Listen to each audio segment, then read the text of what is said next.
You can draw these in Procreate. In this tutorial, I will take you step by step through painting a peach in a digital watercolor style.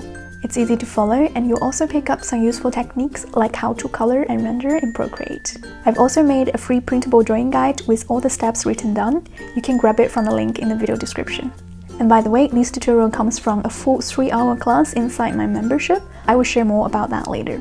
Alright, let's get started by setting up our watercolor paper texture. The first step for digital watercolor is setting up a paper texture on your canvas. This gives your painting that soft, realistic watercolor feel right from the start. If you're using the paper texture from my membership tutorials, you can simply set that layer to multiply. That way, the watercolor paper texture becomes nicely visible and you will see your brushstrokes interact with it right away. But of course, if you have any other paper texture, you can use that too. The main idea is to let the paper texture give your colors that watercolor look. Now, with the texture ready, we can move on to the sketch. The next step is to make a rough sketch. I like to keep these parts really loose and casual. You don't need a fancy brush, just set the size of the brush you are using a little larger than usual. That way your lines stay bold and rough, which is exactly what we want right now. The goal here is simply to block in the basic shapes of each element we're drawing. Think in simple geometry, a circle for the peach, a few quick lines for the stem and leaves. The next step is to create a clean line art sketch.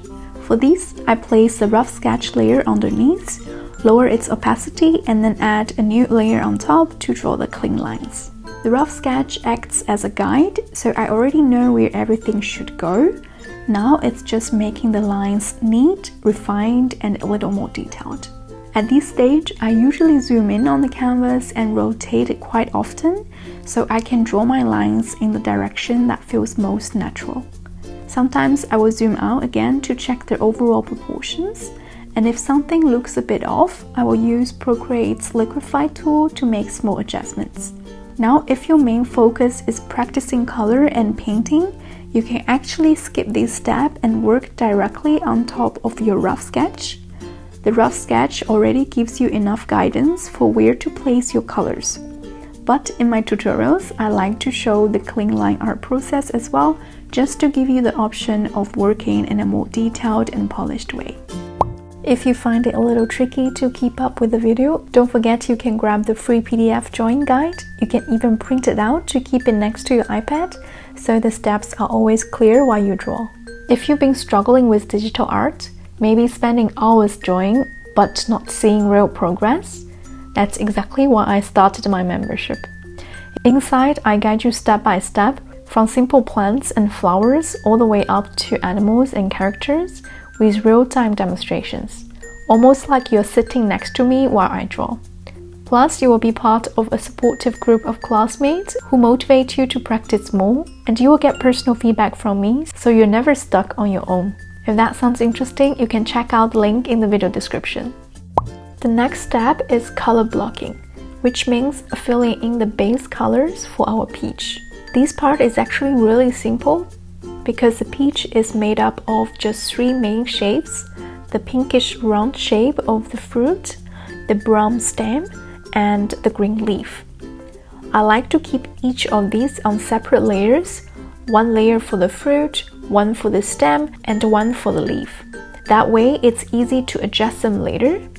As you fill them in, follow the clean line art you've drawn and try to keep the edges neat and smooth without any bumps or gaps. One thing to keep in mind is that watercolor behaves differently than something like oil paint or pastels. It's always painted in layers, gradually building up the depths of color. So when you lay down your base colors here, don't start too dark. Keep them soft and light because we will be adding more layers later to bring out the richness of the watercolor effect. Next, it's time to add some basic light and shadow to our color blocks. First, lock the transparency of the layers we've just created.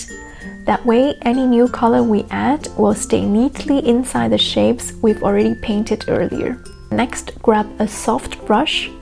With shading, we want the transitions to feel gentle and blended. Think about the light source. In our reference, it's coming from the top right, So that's where we will add lighter tones, while the areas farther away from the light will get a little darker. Peaches also have natural color variation. The riper areas are usually more pink, red, while the less ripe parts shift toward yellow. I will softly blend those colors in so the peach feels more natural and alive. I will apply the same principle to the leaf, adding lighter and darker areas so it doesn't look so flat. By the way, if you're not using my custom brushes, don't worry. In the free PDF drawing guide, I've listed some built-in Procreate brushes that can achieve similar effect for this step. Next, it's time to refine the peach and make it look more three-dimensional. In this step, we're basically deepening some areas that need a darker shade. So look at our reference. Whenever you see parts that should be a bit darker, simply add a bit more color there with a solid brush. Once you place that new color, the edges will look hard at first, and that's where Procreate's smudge tool comes in. Use it to gently soften the edges so the new color blends into the rest of the peach. It's important not to smudge everything perfectly smooth. Some edges can stay harder, while others should transition softly. This variation is what gives your painting more depth and realism.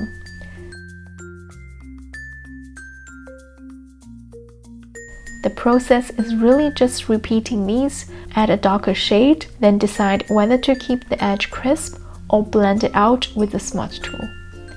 It might feel a little tricky at first, but don't rush. With patience, you will see the peach slowly take on a rounder, more dimensional form. For the last step, we will add the final touches that really bring out the depths of the painting. This means placing the darkest shadows and the brightest highlights. Look closely at your reference photo to guide you. Shadows usually appear where two objects meet and light converge. For example, where the leaf overlaps the peach, or along the veins of the leaf, or where the stem connects to the fruit. These areas naturally get darker, and adding those deep tones make the whole piece feel more dimensional. On the other hand, the spots that face the light directly will have highlights. On our peach, there's an area closest to the light source. By adding a bright, soft highlight there, you immediately increase the sense of roundness and realism. It's a simple step, but these final darks and lights really make the peach pop and give it that finished, lifelike look. Alright guys, thank you so much for watching. I know I went through the steps in detail. It's just my way of teaching because I love showing you exactly what I'm doing and why. I believe drawing is best learned when you see the process unfiltered, so you can follow along and create the same results yourself. If you'd like more of that kind of guidance, check out my membership. You will get real-time tutorials, personal feedback, and a supportive community to help you draw daily. If you feel like hanging around, I recommend this video next. It's all about painting watercolor flowers while I share what to study to really improve your art skills. Thank you again for watching, and I can't wait to see you in my next video.